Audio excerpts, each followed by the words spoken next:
Entre los alacranes más venenosos de México se encuentra una especie en particular, Buthidae, famoso por ser uno de los alacranes más venenosos del mundo, uno de los más grandes y responsable de muchas muertes, historias y leyendas. Este tipo de alacranes se puede encontrar en los estados del norte del país. Sin embargo, es bien conocido que los alacranes más venenosos y grandes se encuentran en el estado de Durango, la tierra del alacrán.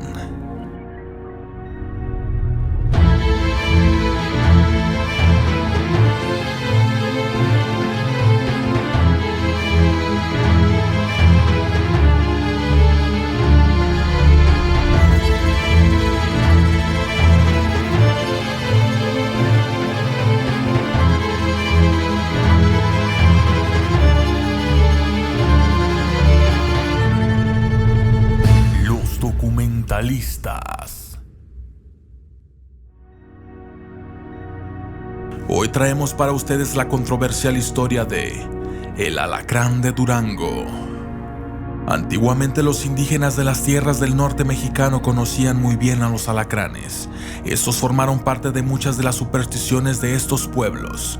Los zapotecas, por ejemplo, consideraban de mal agüero que estos arácnidos entraran en sus casas, se los encontraran o estuvieran cerca de ellos. Si aparecía un alacrán mientras conversaban, creían que este era un demonio espía enviado por el diablo. En el estado de Durango a finales del siglo XIX existía una antigua cárcel que se ubicaba en lo que hoy es el centro de la capital, llamada la Celda de la Muerte, porque todo preso que entraba en la celda 27 amanecía misteriosamente muerto. Esta situación angustiaba a los carceleros, autoridades y a los presos. La decisión que se tomó fue que en este lugar se encerraran solo a los presos peligrosos, ya que de esta manera serían doblemente castigados y a su vez serviría de lección para otros criminales. Fueron muchos los muertos. Este fue el motivo que generó que a este lugar se le viera como la celda maldita. Los habitantes de la cárcel decían que la causa era que en las noches entraba un espectro y tomaba a los presos para estrangularlos. Otros aseguran que el ambiente de la celda estaba envenenado y unos cuantos rezaban porque decían que la celda era visitada por el diablo. Las autoridades ofrecieron que al preso que descubriera lo que pasaba, se le daría su libertad.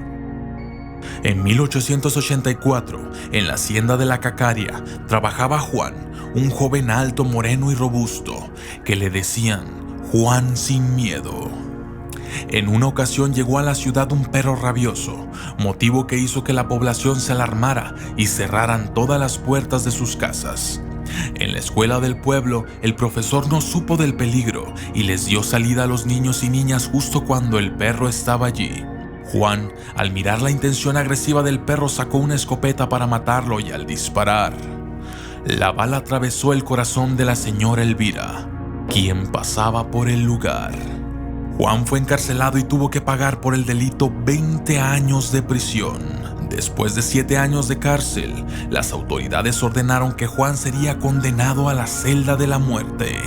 Aunque se decía que la verdadera razón era que el dueño de la hacienda lo quería muerto para quitarle a su prometida, Guadalupe.